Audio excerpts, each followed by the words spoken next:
देखिए जी, ज्यूरिसडिक्शन की 5 बेसिक किस्में हैं। पिक्यूनियर ज्यूरिसडिक्शन और जो है वो टेरिटोरियल ज्यूरिसडिक्शन जो है वो बेसिक है।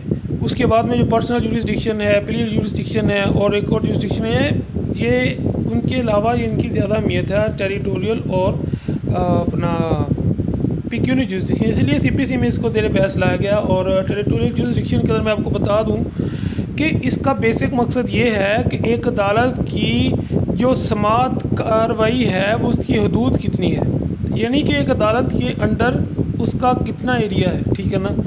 तो जिस तरह पुलिस स्टेशंस के अंदर आप चल जाएं उसके हदूद होती हैं, इसी तरह जो है वो एक अदालत के अंदर भी एक टेरिटोरियल ज्यूरिसडिक्शन होती है कि उसकी इलाकाई समात कितनी है।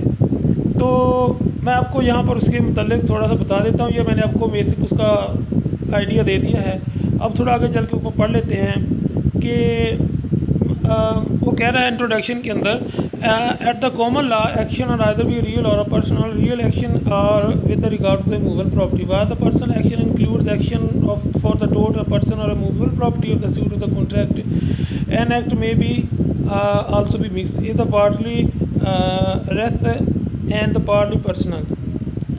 तो उसके बाद में चलता है territorial jurisdiction with regard the personal action in the suit relating to the personal movable property and the regulated जो है वो बाय द अपना सेक्शन फलां and section while suits which regards to the actions are regulated by the section 1670। Meaning of territorial jurisdiction, territorial Black's dictionary कहती है territory over which a government और a sub division there of और a court has jurisdiction, ठीक है ना, जहाँ पर उसकी गवर्नमेंट और अ सब डिवीजन है उसकी।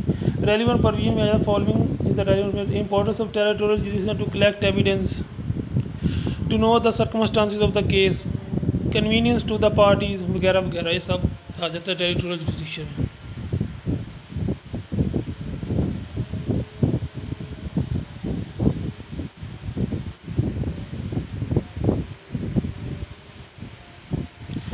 Sued for the determination of an other rights to the inherent in immovable property under section 160 16 sued for compensations for the wrong to immovable property।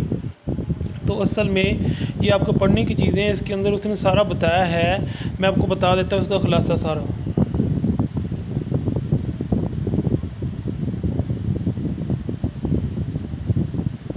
ये सब की सब उसने सिचुएशंस बताई हुई हैं कि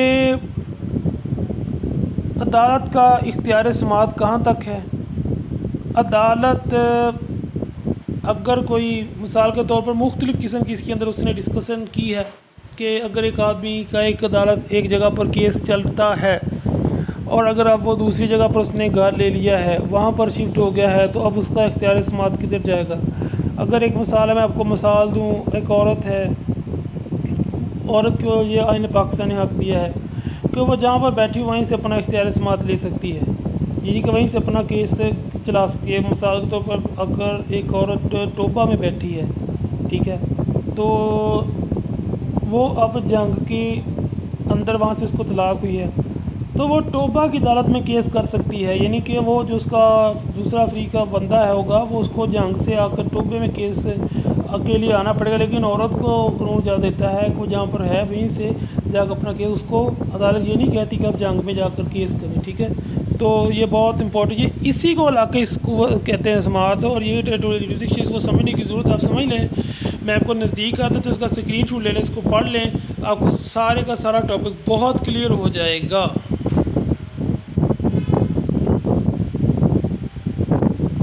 एसेंशियल कंडीशन आ गई, wrong done to be person और अ मूवेबल प्रॉपर्टी, आदमी ने गलत किया और मूवेबल प्रॉपर्टी हो। Suit must be for compensation हो, प्लेस ऑफ स्विंग हो, इलस्ट्रेशन हो वगैरह वगैरह, ये सब इसके अंदर आ गई।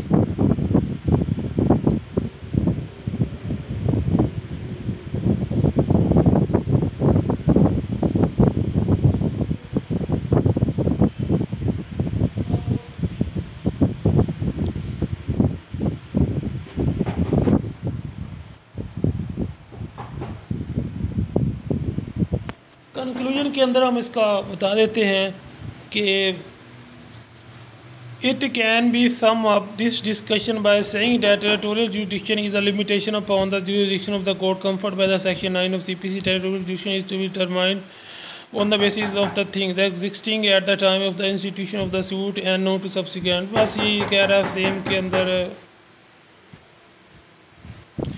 कि it can be sum up this discussion by saying that territorial jurisdiction is a limitation upon the jurisdiction of the court conferred by the Section 9 of CPC.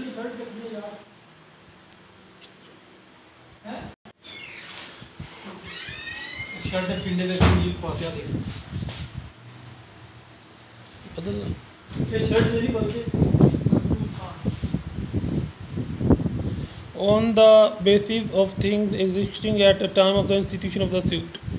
तो इसके अंदर ये है कि जो लिमिटेशन है किसी भी अदालत की वो बताई गई है कि उसका अख्तियार समाअत क्या है, वो कहाँ तक केसेस को सुन सकते हैं। ठीक है, तो आप इसको आसानी से समझ सकते हैं। इसका मैंने आपको इजी नोट्स आपके सामने कर दिए, इसका स्क्रीनशॉट लें, इसको आसानी से पढ़ें। मैंने आपको इसका खुलासा बता दिया है।